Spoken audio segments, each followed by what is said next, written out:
Sepenggal kisah cinta air mata Titik Soeharto hingga pelarian Prabowo ke Yordania pada 1998. Kisah cinta Prabowo dan Titik Soeharto menjadi hal yang sering dipertanyakan. Pada tahun 2018, sebuah buku menuliskan kisah cinta Titik Soeharto dan Prabowo Subianto dengan judul Air Mata Titik Soeharto. Pasangan yang berpisah lantaran gejolak politik pada Mei 1998 ini kembali tampil mesra di hadapan publik di pemilu 2024. Kemenangan Prabowo Subianto di Pilpres 2024 menyingkap kisah cintanya yang kandas dengan anak Presiden Soeharto. Banyak spekulasi yang muncul terkait kisah cinta mereka. Ada yang menyebut Presiden Soeharto yang memisahkan hubungan mereka, dan ada juga yang menyebut cinta mereka masih utuh. Lantas seperti apa isi buku Air Mata Titik Soeharto? Pada buku ini dituliskan pengantar bahwa buku ini ditunjukkan bagi para pembenci Titik Soeharto dan Presiden Soeharto. Ditulis untuk para pembencinya, khusus yang masih punya hati mengurangi dosa insani, dosa yang paling sulit diselesaikan karena menyangkut hak adami. Tulisannya panjang, nyaris 13.000 karakter, tetapi enak dibaca bagi yang mau melebur dosa prasangka. Otak dan hatinya gampang panas melihat negeri ini tersia-siakan. Begitu penggalan Air Mata Titik Soeharto mengisahkan siapa Prabowo Subianto. Air Mata Titik Soeharto. Semua wanita sama apa yang diharapkan pada calon suaminya, seorang pria yang dapat menjaga, melindungi, dan selalu mendampinginya setiap saat. Tak peduli apakah wanita itu kalangan jelata maupun kalangan bangsawan. Bukanlah seorang suami yang kerap berjibaku dengan lumpur, hutan, rawa-rawa, apalagi bermain dengan kematian. Hal itu juga berlaku bagi putri kesayangan Soeharto, Siti Hediati Haryadi, seorang dara keturunan keraton yang selalu berbicara lembut dan jauh dari kehidupan keras dan kasar. Namun saat cinta datang, Titik tak bisa mengelak memilih suami seorang prajurit ABRI. Taman Mini Indonesia Indah menjadi saksi bersatunya dua keluarga, Soeharto dan Sumitro ini. Lalu kemudian, Titik pun mulai merajut asa rumah tangganya dengan angan indah dan bahagia hingga akhir hayat nanti. Saat itu, keadaan negara berjalan sangat berat. Aksi GPK sangat mengancam stabilitas nasional. Mereka bergerilya di hutan-hutan untuk siap menyerang pasukan ABRI dengan senjata otomatis. Puluhan tentara RI meregang nyawa dengan tubuh penuh luka peluru.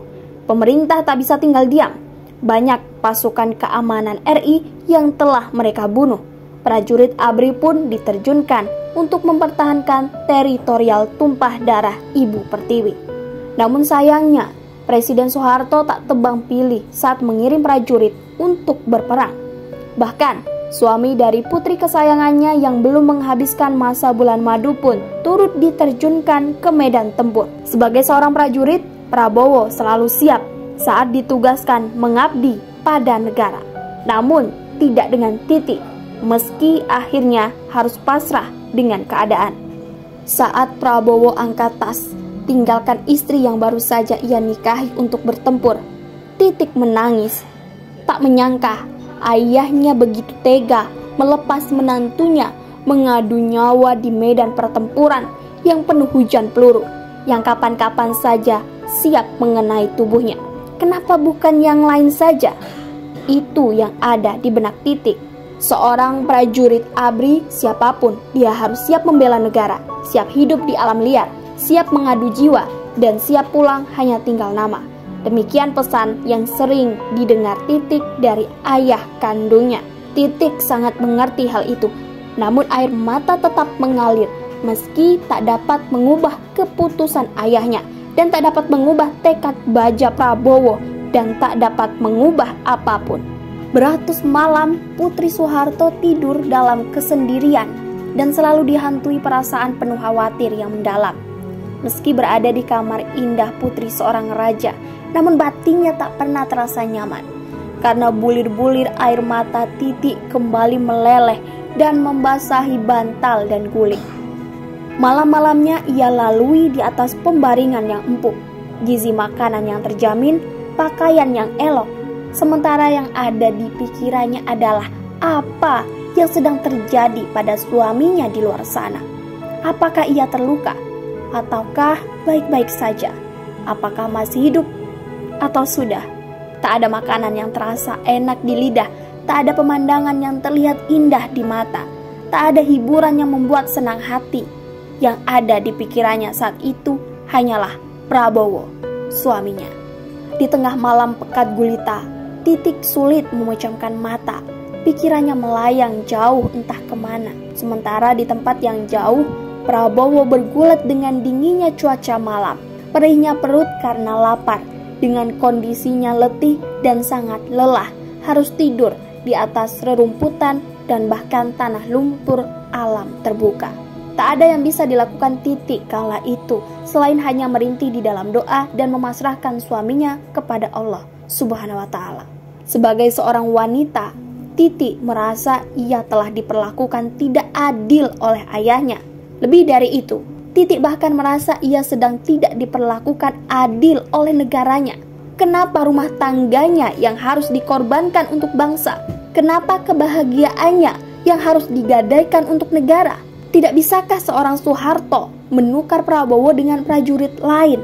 Atau setidaknya memerintahkan suaminya pulang ke rumah barang sejenak? Titik rindu, Titik kangen suami. Bapak, tangis Titik di depan Soeharto kala itu. Namun ayahnya dari dulu selalu hanya bisa menjawab, "Sabar, Nuk, sabar." Ketidakadilan dirasa Titik tidak hanya sampai di situ. Hatinya sedih dan berkecamuk. Ingin rasanya menjerit dan berteriak sekeras-kerasnya. Sebagai seorang wanita, ujian yang dialaminya saat itu begitu berat. Apalagi saat itu ia mulai hamil dan mengidap. Ia ingin bercerita, tetapi tak tahu harus bercerita kepada siapa. Kemana suaminya saat ia ingin bermanja? Kemana suaminya saat dirinya tergolek sakit? Kemana suaminya saat ia mulai merasakan kehamilan? Di mana suaminya saat ia mengidap? Di mana Prabowo saat perutnya kerap mengalami kontraksi? Di mana putra Sumirto itu kala dirinya mulai memasuki masa melahirkan? Dan di mana pria yang selalu mengaku cinta kepadanya itu saat ia harus merawat dan mengasuh putranya sendirian? Tanyakan pada Didit kecil yang selalu menunggu ayahnya pulang di depan pintu. Tanyakan pada Titik seperti apa rasa deg-degan hati ketika suaminya selalu berada di garis depan pada setiap pertempuran. Tanyakan juga pada Titik seberapa tegar dirinya saat mendengar suaminya sempat berhari-hari hilang di tengah pertempuran. Dan saat Prabowo ditemukan dalam kondisi pingsan dengan tubuh dipenuhi semut dan ulat. Prabowo selamat setelah nyaris saja tewas. Titik sulit menjalani kehidupan normal seperti saudari-saudarinya yang lain. Ibu Tin Soeharto yang telah dulu pernah mengalami seperti apa yang dialami putrinya mencoba menghiburnya, seraya mengajarkan bahwa cinta tak selamanya harus di sisi. Cinta tak selamanya selalu mendampingi. Cinta adalah mengabdi pada negeri. Bahwa cinta adalah pengabdian dan cinta adalah pengorbanan meski harus beresiko tinggi dan menyakitkan hati. Titik mencoba untuk belajar dari ibu kandungnya itu tentang apa yang disebut dengan kalimat mengabdi pada ibu pertiwi. Kisah keluarga yang tak memperoleh kasih sayang sempurna dari seorang suami dan ayah hanya karena membela ideologi bangsa. Kisah suami dan ayah yang lebih memilih tidur di hutan, makan rerumputan dan dedaunan, meminum air mentah, dan lebih memilih tertembak mati di medan tempur daripada sekedar membelai rambut anak dan istrinya dengan kasih dan cinta. Saat meledak peristiwa Mei 1998, Letjen Purnawirawan Prabowo Subianto tiba-tiba dipersalahkan atas kasus yang tidak pernah ia lakukan. Prabowo Subianto dituduh melakukan serangkaian pelanggaran HAM. Pada kondisi dilema, keluarga Cendana menuduh dia adalah pengkhianat keluarga Cendana. Dia harus diusir dan harus ceraikan Mbak Titi.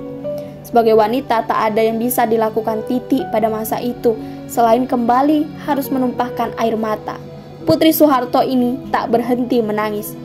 Suami yang sangat dicintai saat itu tengah berada dalam kondisi terfitnah, dan ironisnya, keluarga besarnya tidak berpihak pada suaminya.